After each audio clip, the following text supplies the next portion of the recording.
Thank you for joining us for today's Ipsos virtual roundtable discussion, exploring strategic partnerships and how our guest panelists, whom you'll meet shortly, are using insights, diversity, and inclusion as sources of innovation. Throughout today's session, you will remain in listen-only mode. However, throughout the webinar, you may submit questions online using the Q&A feature. Time permitting, we'll answer questions at the end of today's session. However, if time runs short, then your question will be answered by email.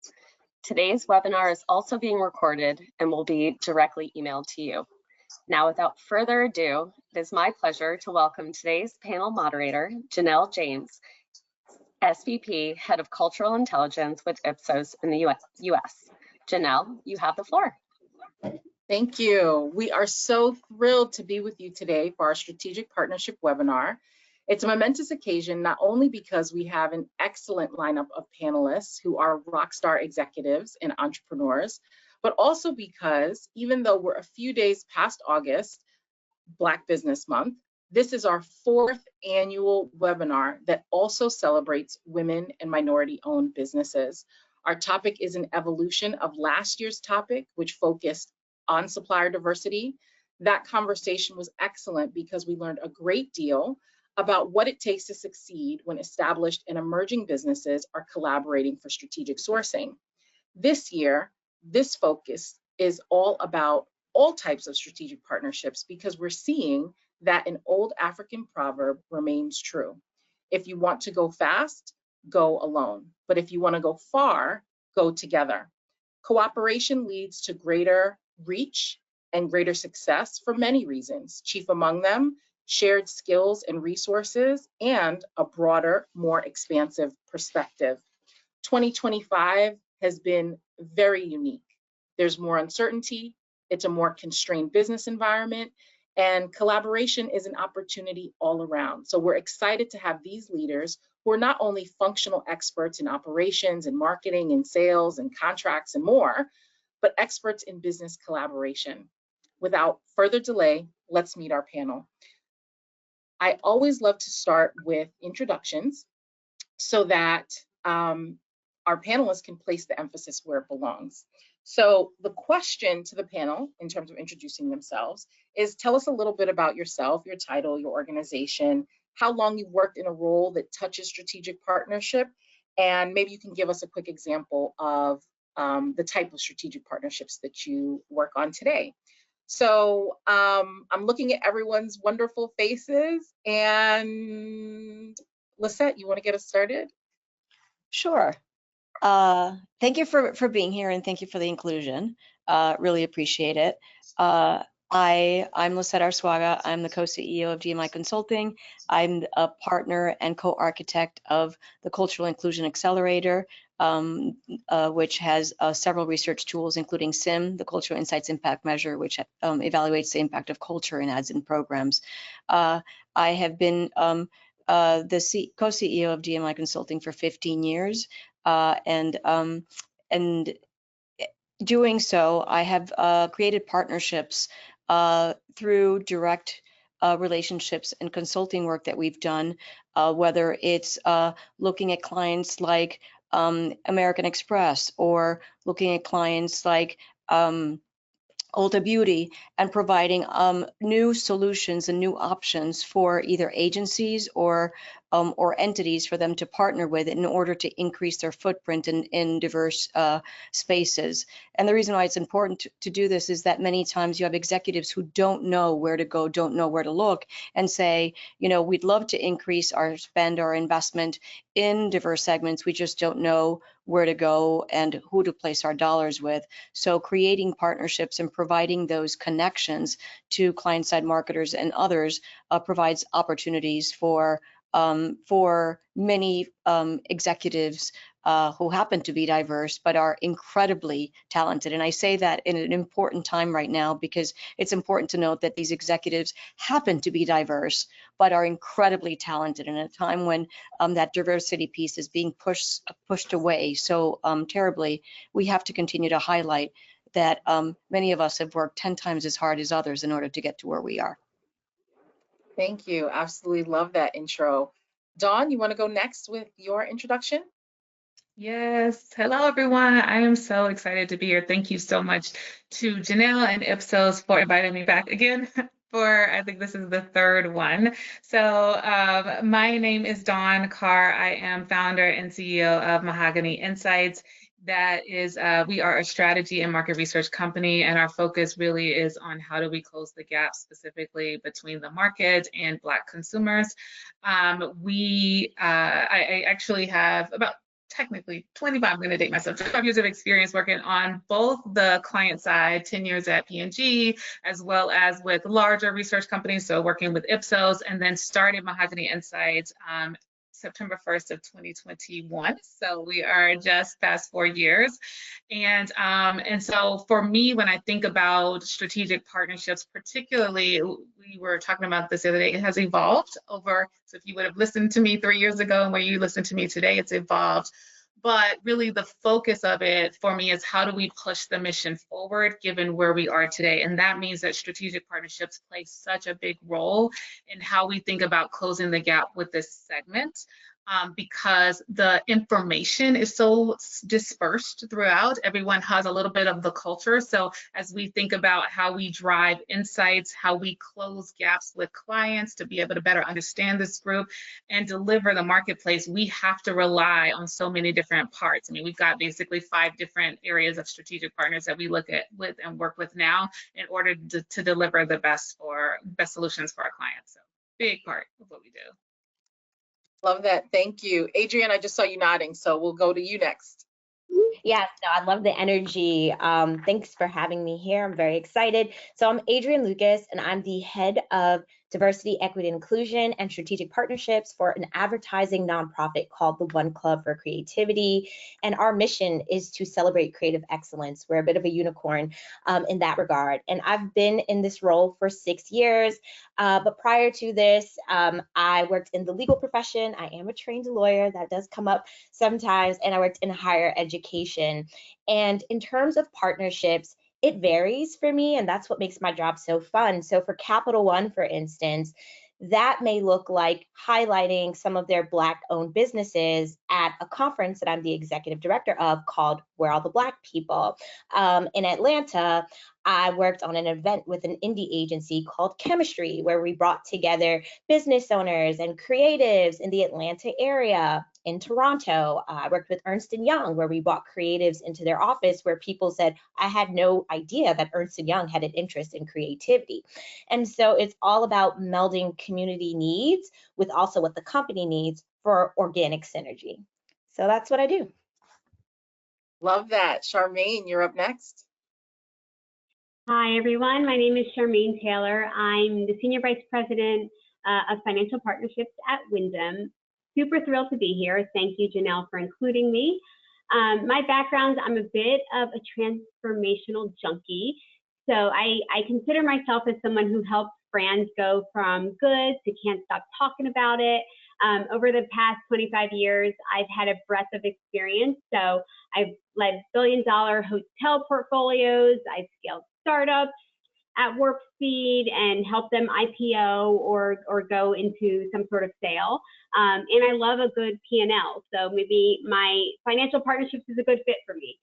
But whether I'm working in small businesses or healthcare startups or large hotel companies, my sweet spot is really mixing big creative ideas with operational magic, so to speak, and to help bring them to life and make them real.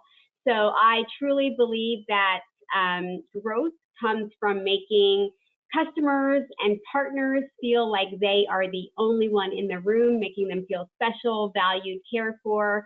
And in my current role at Wyndham Hotels and Resorts, I lead global strategic partnerships, financial, whatever you want to call it, but partnerships with a mandate to really generate meaningful ancillary revenue for the company while creating outsized value for partners and customers. So my remit is really growing partnerships in a way that generates money outside of heads in beds. So outside of room revenue, which is what people traditionally think hotels, how they make their money. I look for partnerships that bring value outside of that. So thanks for having me here. Happy to participate. So excited to have you here. And last but not least, Melissa. take it away with your intro. So I'm going to hope you can hear me. Can you hear me? Perfect. Wonderful. We got it right this time. So Melissa Adams, I am the head of suppliers development and impact for Amazon Grocery. So we have the Whole Foods, Amazon Fresh, and Amazon Go banners, and I'm responsible for securing diverse, minority, small, local, emerging, and innovative businesses into the grocery supply chain here at Amazon. And when I say we look for everything when it comes to partnership, that's exactly what we do. As we think about what that possibly even could look like, I tend to merge it to a strategic alliance when two people or two entities come together with their unique strengths and resources, and even taking on that little bit of risk to achieve a mutual growth opportunity. I share often that I believe that it's like a marriage, it's a business marriage. And when the right partners align, bringing together complementary capabilities, that the immense amount of value that can be seen through those partnerships could only be achieved by bringing those two partners together. And that the key to finding those great partners that we work with are those that can help you fill gaps, those that can help you problem solve, and those that can truly speak to your core mission, your values, and your long-term vision. So when we think about partnership at Amazon, it looks very different depending on what business problem we're trying to solve.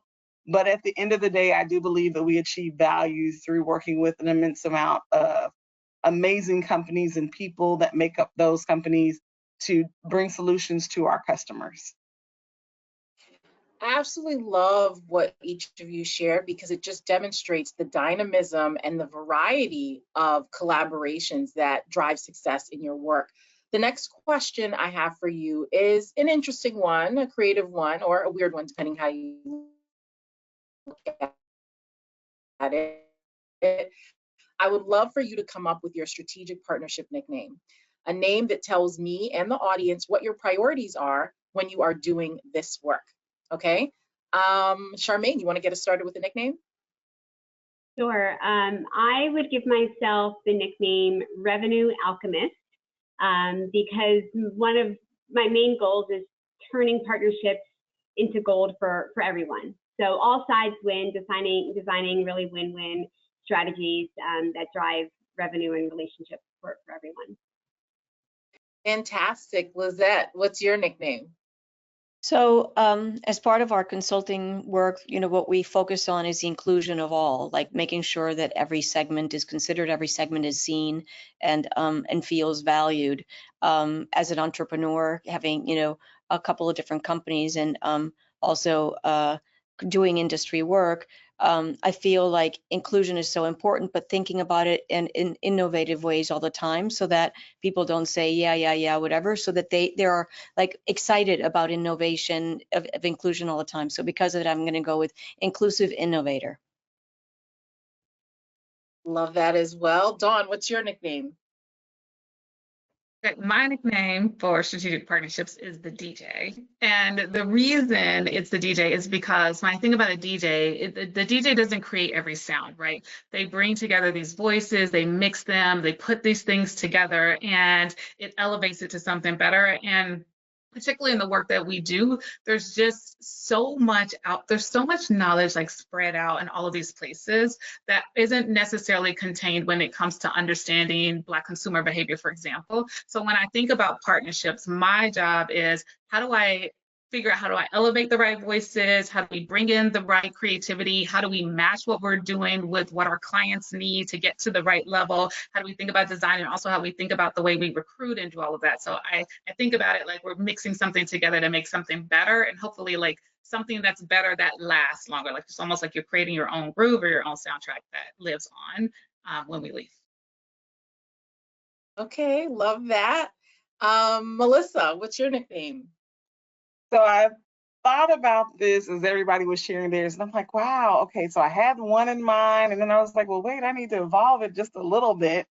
So I've settled on in this little bit of time that we've had the legacy builder. And so why I think that that speaks more to the work that I do and why I would consider that my nickname. I know I spoke earlier about marriage, and marriage produces families, and family is all about legacy.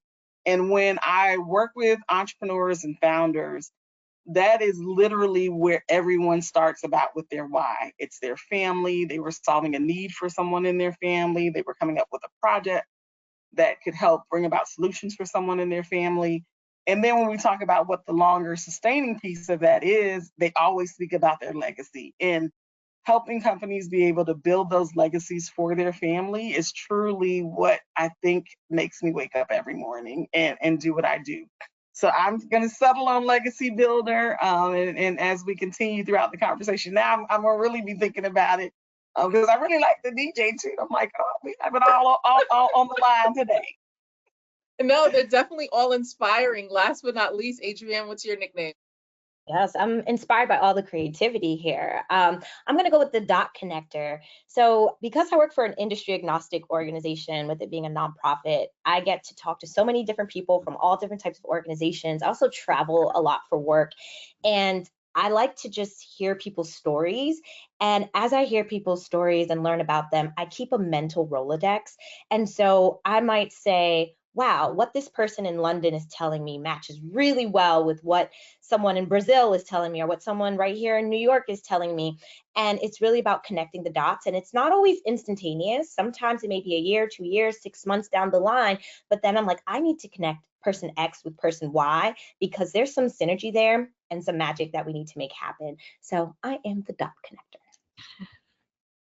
I love all of your nicknames, not only because it speaks to functionally what you're doing, but I also feel the longer term impact of the work that you're doing as well. We're in such a unique context today, financially, technologically. There's so many different aspects to the change and disruption that we're seeing. How is the current context impacting partnership or the potential to partner for you? Adrienne, you want to get us started? Sure. So, because I am the executive director of a conference called Where Are All the Black People in 2025, I'm seeing all the smiles. You can imagine this is a very fun time to be Adrienne Lucas. But with that said, I've had to get creative. And so that may look like not invoicing someone under Where Are All the Black People. Yeah. And invoicing them as career conference. It may mean not putting someone's logo on the website, but knowing that they are supporting the conference and our mission, but just creatively. And for me, considering our climate, what's more important to me is the impact than the flashiness of it being there. But if there's a company that's like, put our logo there and put it big, of course, that fills my heart with so much joy, because to me, that is resistance against what's happening. But I'm just happy to see that companies are still supporting us, and it's just about being creative and working with them and kind of making sure that we can still have this program run. I'm curious, Charmaine, tell me a little bit about how the current context is impacting partnership or the potential to partner. What are the challenges or opportunities that you're seeing emerging?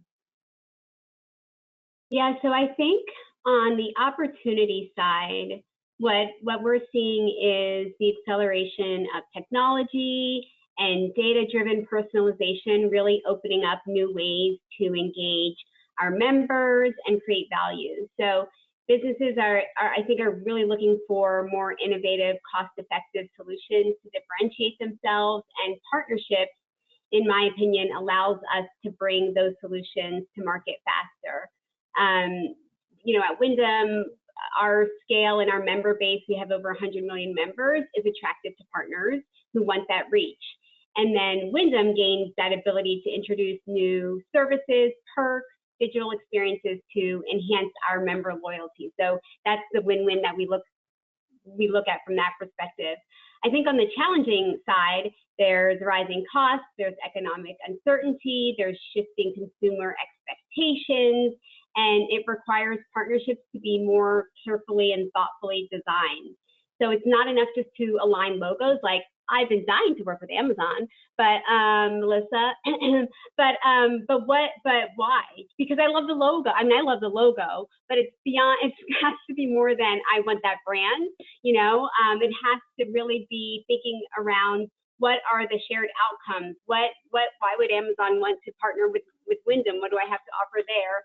So really thinking about it from the business perspective. Are we aligned on outcomes and values? And then what do the consumers get from that? So there's got to be, you know, there's challenges there. So you really need trust, transparency, mutual aligned values to make that work.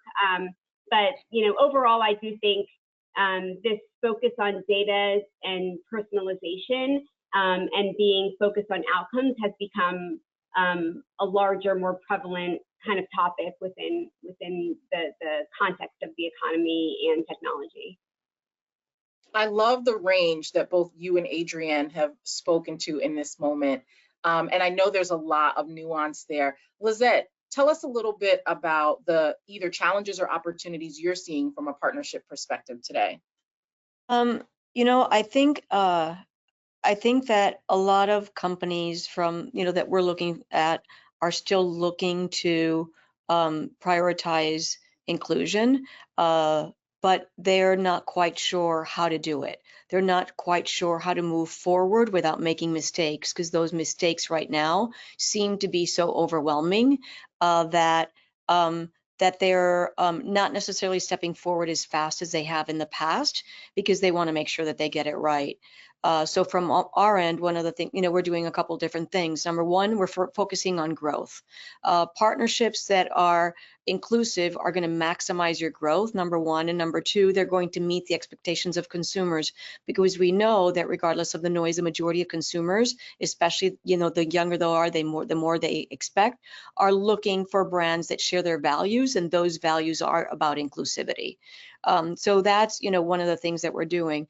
And number two is a consulting company that is working with corporations to create strategic plans for them and create programs in order that align with their efforts, but that are inclusive. One of the things that we're saying is we're going to help you get it right. We're going to be your partner that is going to get you to that line, that the end goal of maximization of growth, but doing it in the right way, and doing it considering who are your growth markets and who are your targets and how do you speak to them. So I think you can look at that glass as either half empty and half full, because is it a challenging time? Of course it is for all of us. But I think that if you look at it as, you know, executives are going to need a greater level of hand-holding, and we are there for them, and we are prepared to take them to the finish line, gives you the ability to give folks a way of feeling more self-assured in how they move forward.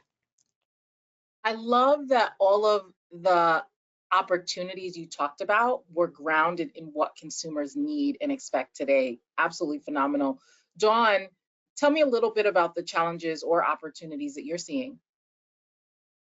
Yes, so very similar to Adrienne, this is an interesting time to be Mahogany Insights. And we were talking about this before, that I felt like the first part of 2025, I sort of felt like, what are we going to do for all the reasons that everyone is just talking about? There's just been so many changes and so much movement. And one of the things, because our mission is so focused and grounded on ensuring that these voices of Black consumers in particular and closing the gaps there is important, because that's where our lived experience is. That's just where we feel like we have a right to deliver. We have doubled down on ensuring that that voice continues to go forward. And so what that has meant is that we've had to relook at how we think about partnerships and also the importance of the mission. So to me, the mission feels a lot more urgent, because there are two things that have happened, at least in our industry this year. All the DEI, we've just talked very extensively about that and how that is affecting, you know, clients, and also how that is affecting like what information is staying within companies, right? Like some of that is being dispersed because lived experience of these employees are leaving, and there wasn't a lot of research that was there before. And so that part is an opportunity for us to figure out, how do we help clients get through that without losing the knowledge base that's there. But on the flip side of that is the urgency of data, right? And the AI that's coming in, and the fact that Black voices just aren't part of that large language model that all of these AI tools are being built on. And so when it's being used to determine what insights are being there, et cetera, without principles around it, that becomes a challenge as well. So the way we are thinking about partnerships strategically is, how do we continue to push these voices forward? That means, how do we partner with suppliers that are on the AI front to figure out what are the principles that we need to share for the industry? How do we help our Black entrepreneurs? Because we know that Black owned is a trend in this marketplace, and that it is, and honestly, a lot of the dollars are coming from Black entrepreneurs. When they don't win, nobody wins. So we got to make sure that we shore that up. And how are we shoring up the industry with the knowledge that we have, so that we're bringing the thought leadership, even when everything else is going on, we have to stay focused. So that's how we're sort of trying to and I will tell you, it's a lot more inspirational, honestly, to be here than where it was a year before, because we feel so passionate about where the mission is, and a lot more clarity about how to get there than we did, even last year, I think. So. One of the things that I know often remains true, particularly looking at underserved audiences, is that pressure creates more resilience and more opportunity and more creativity. So I love that that's coming through in what you're sharing. Melissa, curious about what challenges or opportunities you're seeing from a partnership perspective, particularly because the range of partners that you have the opportunity to work with, nonprofit, for-profit, small, big, I mean, there's such a fantastic diversity of entities there. Tell us a little bit about what you're seeing. So that's exactly where I would say we would lead this conversation when you talk about an organization like Amazon. The opportunity abounds. It knows no borders, it knows no boundaries. We do things globally. We look for ways in which we can partner around sustainability. And we really want to make sure that people that we work with speak to our core values. So when we think about what partnership means for us and the challenges of today, we are still focused on making sure that we bring forward those that can help us be customer obsessed, those that can help us be focused on our environment, and so that we can be Earth's best employer, those that can help us be mindful of the pitfalls that come into play. As Lizette said, we want to get it right. Everybody wants to do, honestly, deep down, what's best for the world. We want win-win-win situations overarching for the majority of people, I would even say. But when we talk about what some of the opportunities are, there's concern as to how do we go about finding those right partners? How are we making sure that we're focused on the right problems that we're trying to solve? And then how do we bring our best selves to the table and encourage others to do the same? When we think about what the opportunities are, we are just open to honestly anything. The one thing that I always like make my family laugh about is like, I'm not on the team that's solving cancer or sending rockets into space, but we have those. So, when you look at what those opportunities are, it can be your wildest dream. And that's the one thing that I would tell everybody to consider when you're looking at who you want to partner with. Dream big, think outside of the box. I also tell most entrepreneurs when we have the initial conversation about Amazon is, Jeff started out in a garage talking about books. That is where this company started. And when you look back over the last 31 years that this organization has been around, it's a fairly new organization when you talk about company growth. The things that are possible are just whatever is in your dreams. So when you want to go out and figure out, who do I want to do business with? Think about the partners that can help you reach that goal. Think about the partners that speak to your core values. Think about the partners that can help you problem solve. And in the end, that's who you want to work with to solve all of those challenges that you find as opportunities. So I love that what you shared just makes it feel so expansive. And I'll be honest, I've had so many of these conversations. I've never heard someone say the ambition is to be Earth's best employer. Like, I'm literally inspired by that. I would love for each of you to fill in the blank for the following phrase or the following sentence. And then after you give me your how you're filling in the blank, then we'll discuss it as a group. So fill in the blank with a word or a short phrase. The absolute key to successful strategic partnership is blank.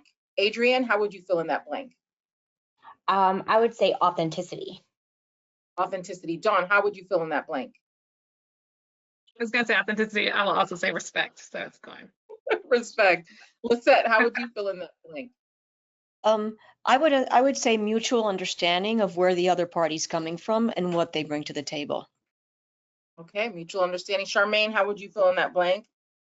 Along the lines of Lizette, mutual value creation. And Melissa, how would you fill in that blank? I know I've said it a million times, problem solving. Problem solving.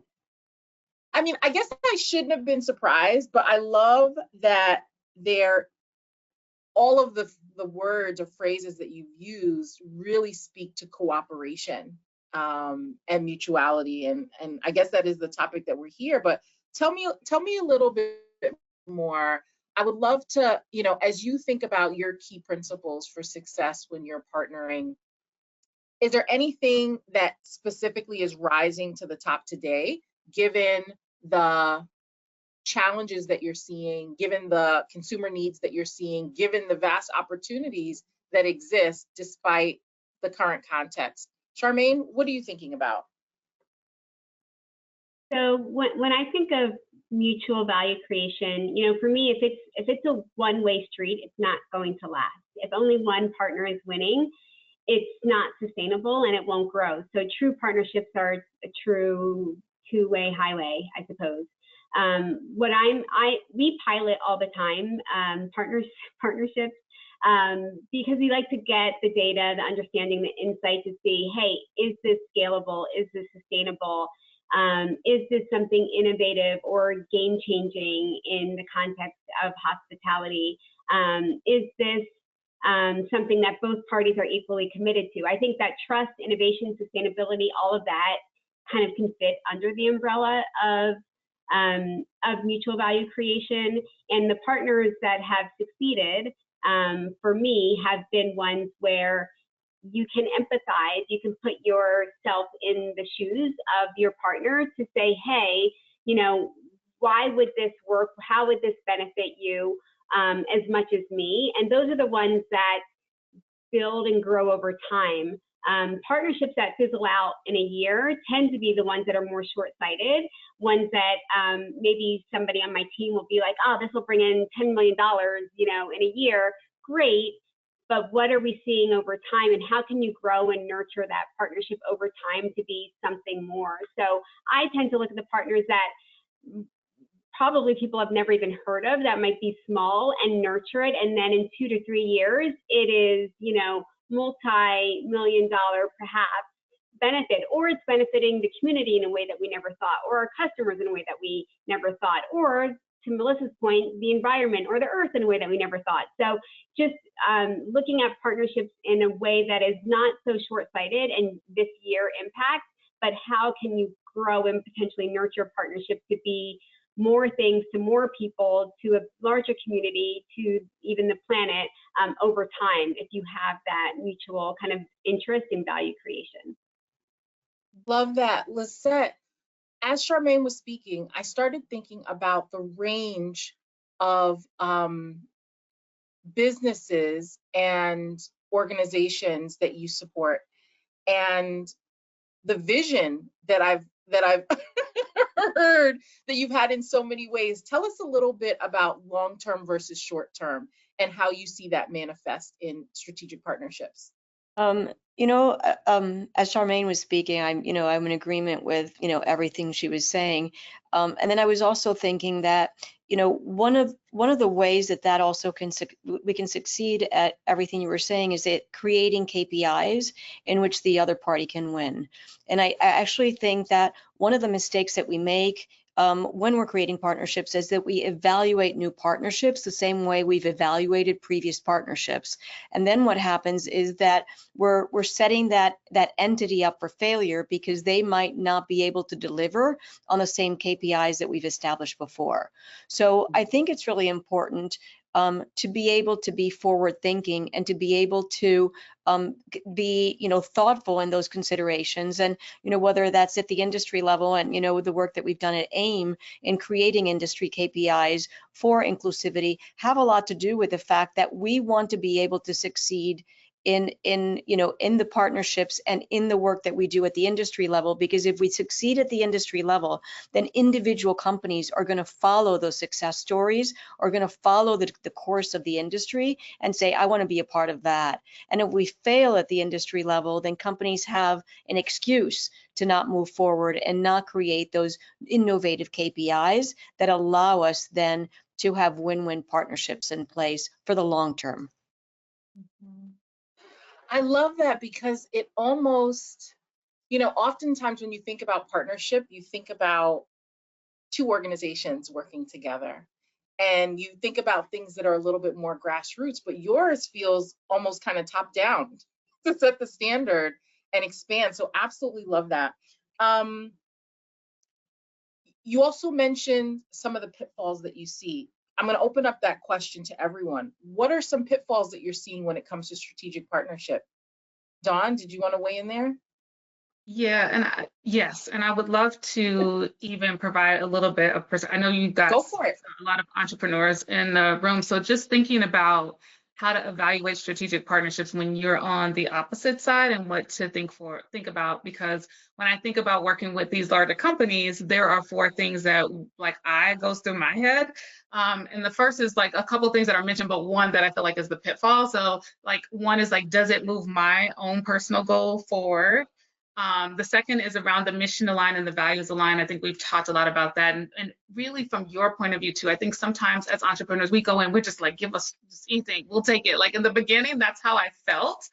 And because honestly, my goal was to establish myself, right? And so that was still aligned. But I think the other piece that I think is important, so, can it move my goals forward? Is it mission aligned? Is it values aligned? But the last part is, can I over deliver what they need?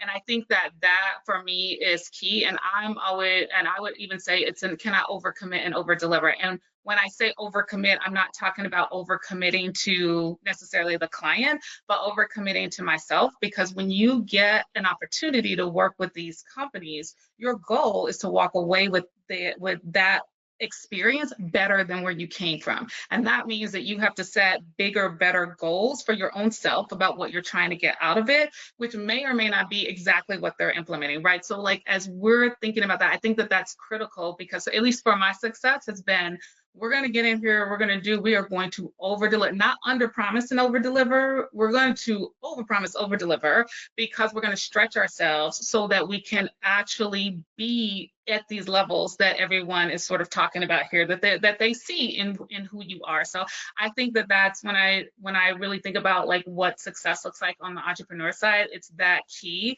that now enables everyone else to thrive as well. I love that. Admittedly, I missed one of the 4. Does it move my goal forward? Yes. Mission and value aligned. Can I over deliver? Yeah. What was the 4th one? I separated them out, because I think your values can change and your mission can change. And so I think being able to review those. So who I wanted to be strategic partners with 3 years ago, very different than who I want to be strategic partners with now, but that I'm still going through those same requirements. And I think that as entrepreneurs, we should be doing the same thing and evaluating our partners the same way, because I think that's how both end up winning. And really that's how we delight our clients, right, at the end of the day, because we know why we're there and we know what we're meant to do. And then we can find those ways to over deliver. I love how in many ways each of you are talking about the strategic partnership like a living organism, that you not only need to feed, but you need to evaluate and allow it to grow depending on the context and the resources that you have. Melissa, I saw you nodding a lot. Anything you want to add to this part of the conversation? The only other piece that I would sort of remind all of us is one of the leadership principles within Amazon is that success and scale bring broad responsibility. So as leaders, we know that we are required to think through, what are the impacts of this? What are the impacts on our family? What are the impacts on our team that we're working with? What are the impacts on our organization? What are the impacts on our strategic plans and what we have to look forward to for the future? So the only thing I would definitely say to add is, as we're looking at how we want to grow and who we want to partner with, and oh my goodness, when Charmaine said, you think you want to work with Amazon, but do you really? You need to be mindful of the impact that that will have on your organization, and are you really ready? I was talking to a founder. The days are all the same now, but I think it was Tuesday. And she was sharing that, you know, even though she has great sales, great revenue, her product is moving, so she's seeing the volume change. She said, I'm just not ready for retail. And I was like, well, you're in e-commerce, you know, everybody wants to work with Amazon. And she said, I'm not ready. And I had to sit back in that and say, okay, now, what does that really mean? Let's unpack what the impact of that means. And she shared, you know, for you to go into retail, there are things that you have to have in place. And she said, we're just not at that point yet. The impact that it would have to my team, the impact that it would have to my supply chain, the impact that it will have to my bottom line and the cash that I have in reserves, I just don't think that I'm ready for that. And so I said, I'm glad you're thinking about it. Now it makes me want to work with you even more because, of course, you're thinking long term. And what that also means to me is, hey, I need to, as I'm doing all of this development work with suppliers, come up with tools and solutions that will help them with capacity building and scaling and making sure that they feel like they're ready and that we are mindful of the impacts that it will have to organizations long term. Yeah, I love what you said. I love what Dawn said. And I will say that timing is definitely key. Even working at a small nonprofit, like, you know, with Dawn being an entrepreneur, you mentioned this. Of course, you get excited when some Fortune 500 company ends up on your radar. They want to talk to you.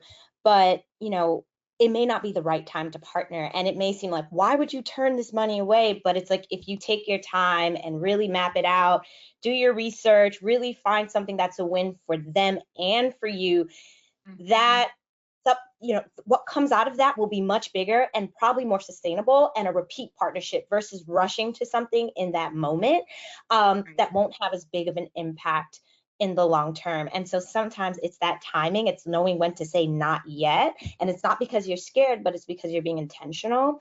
And I will also just say, because I haven't heard this yet, is that not all money is good money. Like sometimes there's a client and it's just like, yeah, that's money on the table, but this person doesn't think that we are mission aligned. It does not seem like, you know, this is good for my community. And yes, it's a check, but it's not the right check. And so I'm going to walk away from that, because it's also your reputation on the line, where it's like, do I want to be associated with a company that's doing X, Y, and Z? And knowing the climate that we're in right now in 2025, these are things that we also have to think and talk about. Yeah.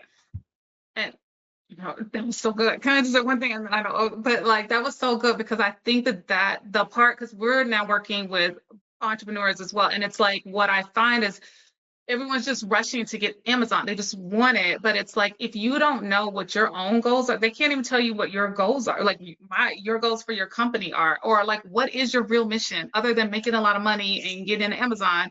What is it? What are the values? And when you have those pieces, then you can start to make those strategic choices. No, not yet. Hey, this. Or like, I want to learn the way, when I talk about overcommitting, like, what's the one thing you want to learn? Like for me, it's like, I want to be an 8-figure company. What do we do? Like, well, I got to get SOPs. Okay. So anytime I can get, even though there might be companies that have a lot of bureaucracy, there is a lot that you learn in the bureaucracy about systems. And so what are you doing when you're actually bringing in that you were going to walk away with your company better? And if you're not, then that is not a place for you to be right now yet, maybe ever.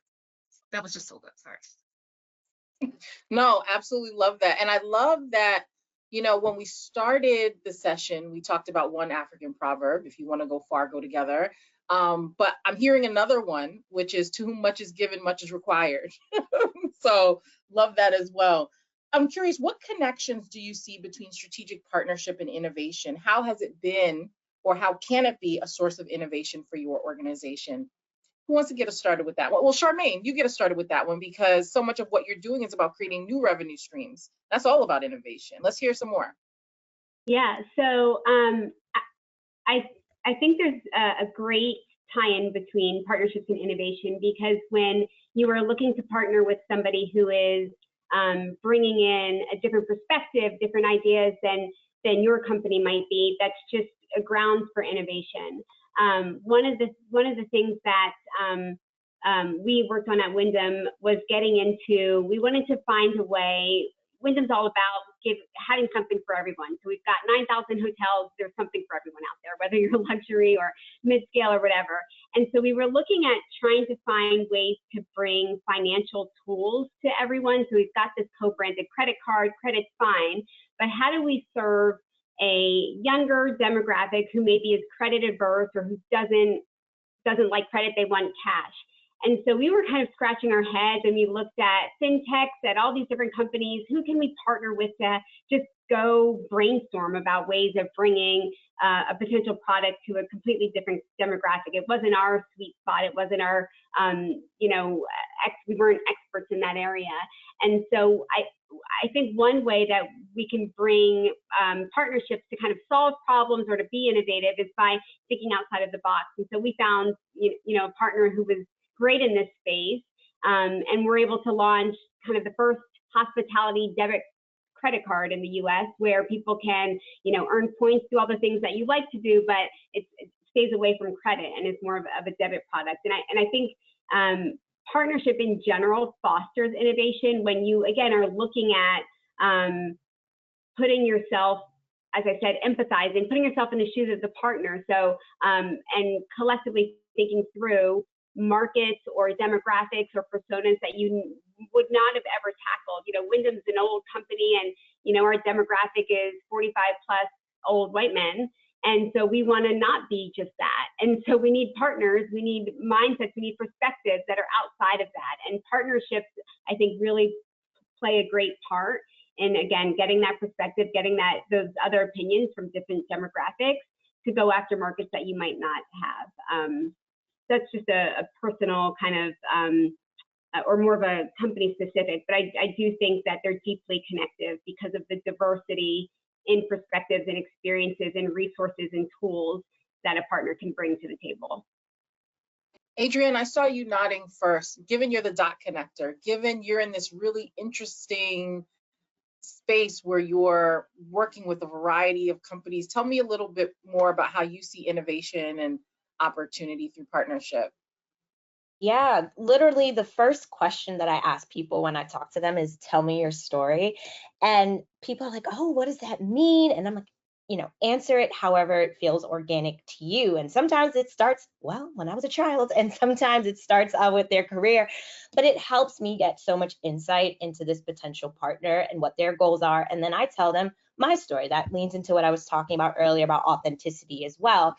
And then I don't come in with this sort of fully fleshed out idea ever. I may have, I've done some research, I may have some thoughts, but then it's melding in my thoughts with what they told me on their story and their journey and their needs. And then there's a literal back and forth. And so we're creating this thing together.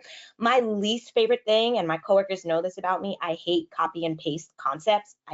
It's easy, right? But eventually it gets stale, and eventually you'll start to lose traction. People get bored with you. And so I'm always like, let's, think outside the box. And outside of the box doesn't always have to be huge. Like sometimes it's something that's right in front of us and it's so obvious. It's like, why didn't we do this?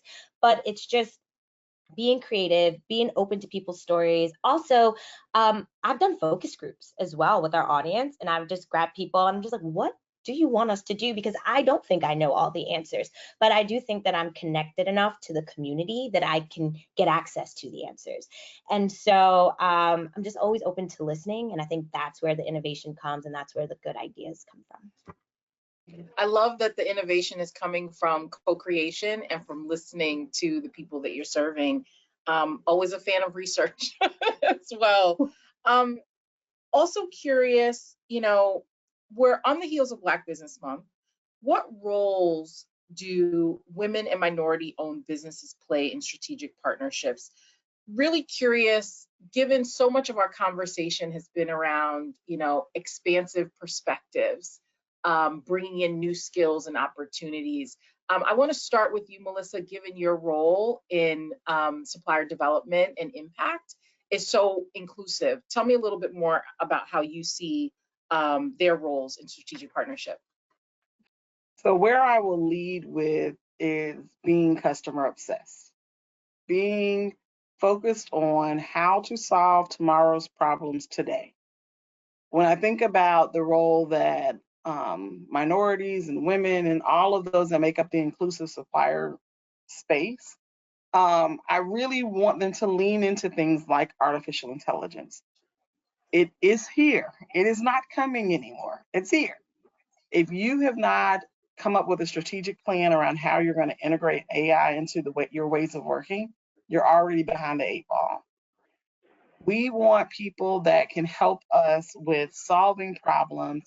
And I think that innovation comes from those organizations that are small and scrappy and trying to problem solve for their families and trying to look at the things that aren't working well for them today and come up with solutions for that tomorrow.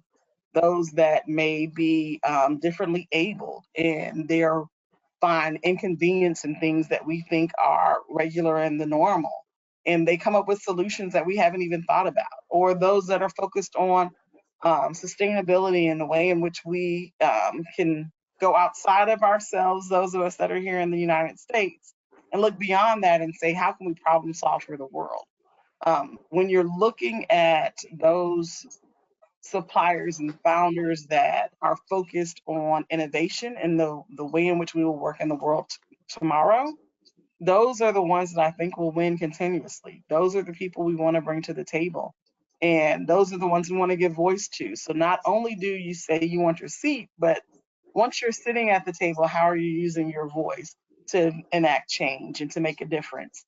And I think that when we look at those that make up the inclusive supplier community, those are the ones that are bringing about the innovation of tomorrow.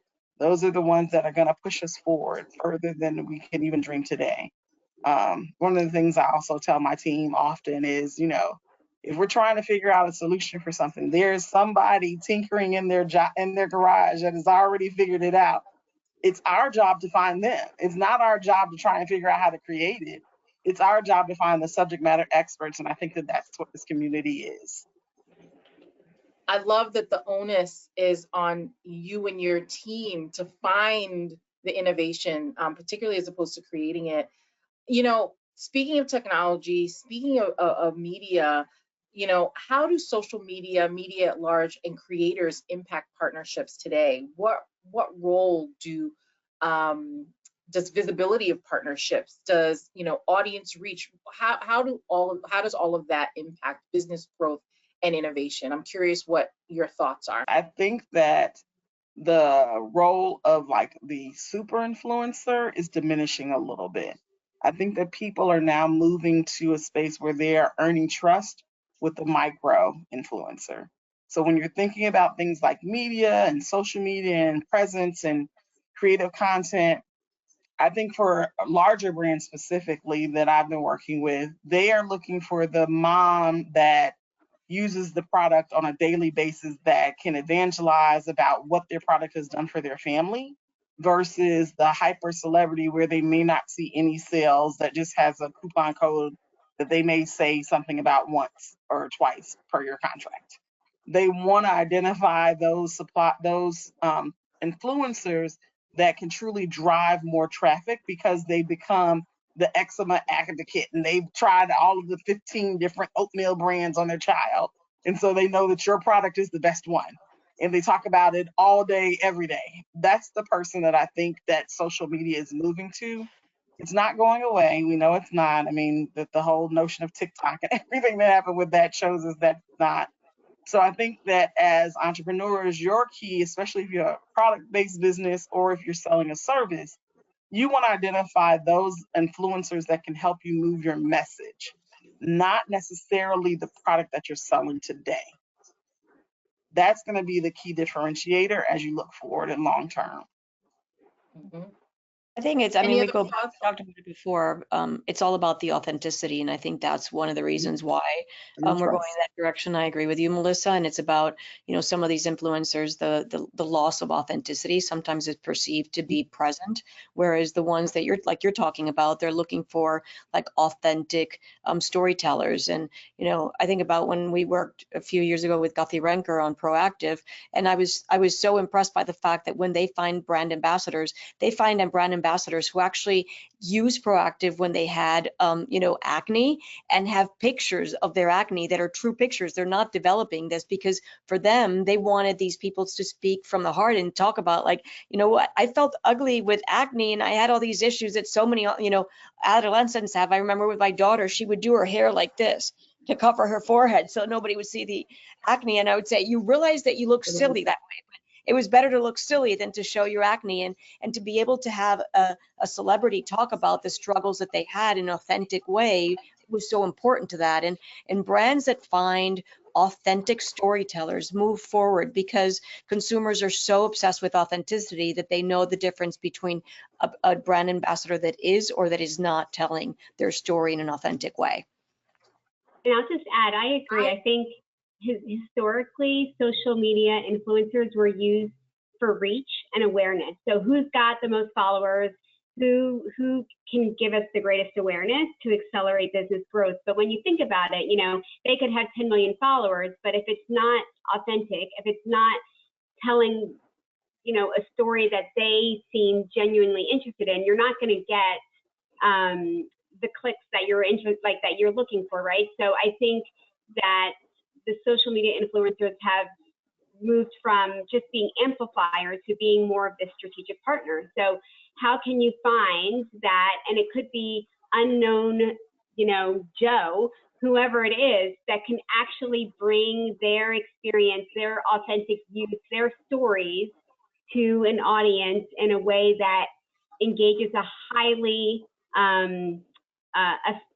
highly interested and engaged audience versus the masses, right? And that's, I think, the ability to, co-create content, I think, has become more important than just somebody who has 10 million followers. So 100% agree with what the fellow panelists are saying. Social media is highly in play, but who you partner with and how you partner with them is more important than just the person who's got 20 million followers. That's become less and less important. Mm-hmm. I love where this conversation has went. I cannot believe that we have passed the time so quickly. We have one more question I want to ask each of you. What's one tip or one piece of advice that you have for entrepreneurs or established businesses when it comes to partnerships that drive growth and innovation? Lizette, you want to get us started? Yeah, I think feel comfortable being uncomfortable and looking for places where you haven't looked before, right? I think the worst thing that you can do is to find the same partners over and over again without considering new partnerships, new opportunities, because the growth potential is just not going to be there. If you find new partners, if you find new connections, that's when your brand and your company is going to grow. Love that. Charmaine, what's your one tip or piece of advice? I'm going to go back to the mutual value. So focus on creating that mutual value from the start, because when both sides benefit, growth and innovation will follow naturally. Adrienne, what's your one tip or piece of advice? Yes, I'm aligned with Charmaine on that. There has to be mutual alignment. I know that a partnership feels right when it feels good to me and when I could see that the partner is also excited. So mutual alignment for sure. Dawn, what's your one piece of advice? Agree with all that. I'd only add, don't diminish who you are when you walk into the room. Remember that you, even if you might be the smaller player in the room, that you are there to add value. And that means not necessarily not being overconfident, but having the confidence to know what you don't know, to understand how to ask the right questions, and to deliver, as I talked about before, on the things that you're there to do. And last but not least, Melissa, what's your one piece of advice? So I'm going to give you two separate pieces that are Amazon principles. The first is have a backbone, disagree, and commit. As a leader, you have to learn to respectfully challenge the status quo, challenge decisions when you disagree with them, and then have a backbone and commit once the final decision is made. Make sure that you fall in alignment with that and just walk in and trust and know that you are who you are. And then the second piece that I would say is insist on the highest standards. The one common thread that I will say we all shared is I love your, what was it? I usually say undercommit and overdeliver, but overcommit and overdeliver. When you insist on the highest standards, I think that everything else will fall into play. As leaders, sometimes we think about what continuity looks like and it becomes sort of the norm. But pushing just that one little edge forward and raising the bar ever so little on each project, on each task, with each employee, with each partner, that will make you better in the end. So continue to insist on the highest standards. Amazing. This was a phenomenal conversation. You've given me so much to think about. And I can't wait for us to see what we do with all of these insights that you shared. So thank you so much. Megan, I will pass it back to you. Awesome. You guys, ladies, spectacular. I just want to thank Janelle and all of you for today's candid discussion. You guys were amazing. And thank you, everybody, for joining us today. If we did not get to your question, then we will do so by email. You will also receive an email with a direct link to today's recorded presentation. And of course, we welcome the opportunity to speak with you. So please feel free to reach out to us. That now concludes today's webinar. Have a wonderful day, everybody. Thanks so much.